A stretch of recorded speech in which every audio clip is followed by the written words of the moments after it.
नौ नौ रंग त्रिभंगी जय श्याम स्वंगी श्याम, जय राधे जय हरिप्रिया श्री राधे सुखधाम। आज मैं बक्सर धाम गंगा घाट पर चौथे अध्याय का कथा सुनाने जा रही हूँ। प्रेम से सुनिए। सदा भवानी दाहिने सन्मुख खड़े गणेश, पांच देव मिली रक्षा करें, ब्रह्मा विष्णु महेश। चौथा अध्याय का कथा सुनिए प्रेम से। चतुर्मास के नियमों का वर्णन। नारद जी बोले, ऐसा कहकर भगवान विष्णु मछली का रूप धारण किया।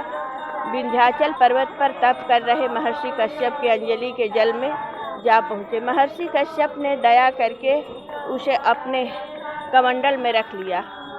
जब उसने बड़ा रूप धारण किया तो उन्होंने उसे कुएं में डाल दिया। जब कुएं में भी न समा सकी तो उन्हें उसे तालाब में फेंक दिया, और जब वह तालाब में न समा सकी तो उन्होंने उसे समुद्र में डाल दिया।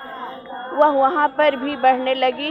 फिर उस मत्स्य रूपी नारायण ने उस शंखासुर को मार डाला। तत्पश्चात शंख को हाथ में लेकर बद्री वन में आ पहुँचे। बद्री नारायण में आकर उन्होंने उस सब ऋषि व महर्षियों को बुलाकर आज्ञा दी कि पानी में इधर उधर फैले हुए वेदों को ढूंढो और उन्हें शीघ्र मिलाकर मेरे पास लाओ। तब तक मैं देवताओं के साथ श्री प्रयागराज में ठहरा हूँ।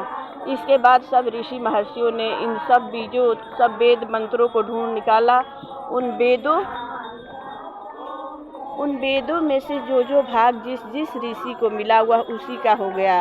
उस भाग के उसी दिन से वह ही ऋषि कहलाए। सब वेदों को लेकर ऋषि महर्षि प्रयाग में आए और उन्होंने वे सब भगवान विष्णु और ब्रह्मा जी को समर्पित कर दिए। ब्रह्मा जी वेदों को पाकर बड़े प्रसन्न हुए। उन्होंने देवताओं और ऋषियों के साथ अश्वमेघ यज्ञ किया। यज्ञ के अंत में देवता, गंधर्व, यक्ष, नाग भगवान विष्णु को दंडवत करके प्रार्थना करने लगे। देवताओं ने कहा, हे देव, हे जगन्नाथ, हे प्रभु, हमारी प्रार्थना सुनिए। हम लोगों के हर्ष का समय है, इसलिए आप हमें वरदान दीजिए। नष्ट हुए वेद पुनः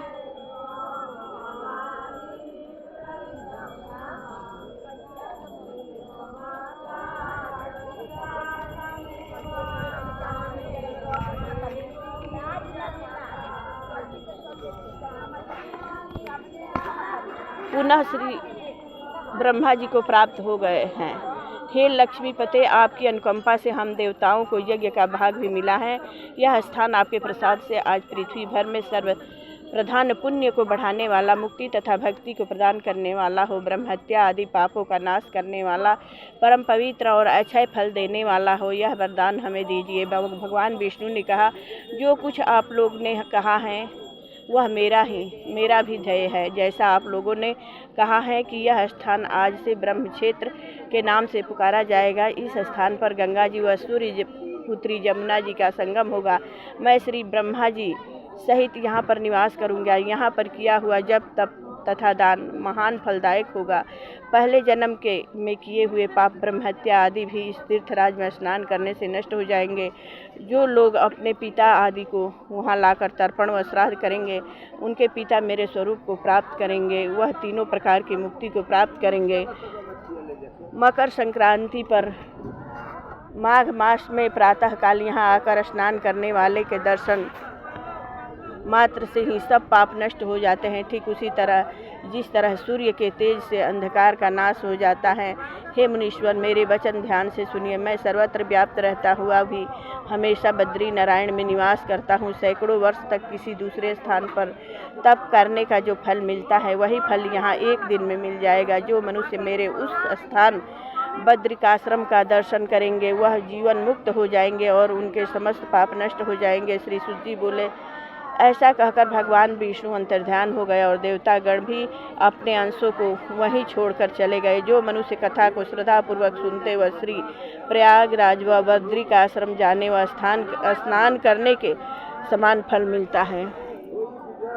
प्रेम से बोलिए, बक्सर धाम की जय, विश्वामित्र मुनि नगरी की जय, तुलसी नारायण की जय हो। जय जय माँ गंगा की जय हो।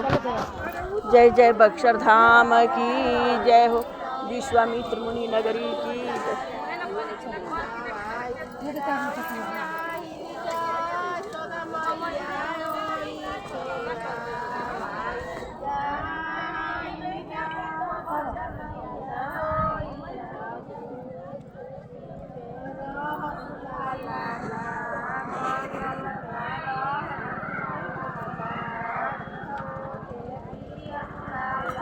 कथा विसर्जन होते हैं। सुनो सकल सब देव जो जन, प्रेम से बोलिए बक्सर धाम की जय, विश्वामित्र मुनि नगरी की जय।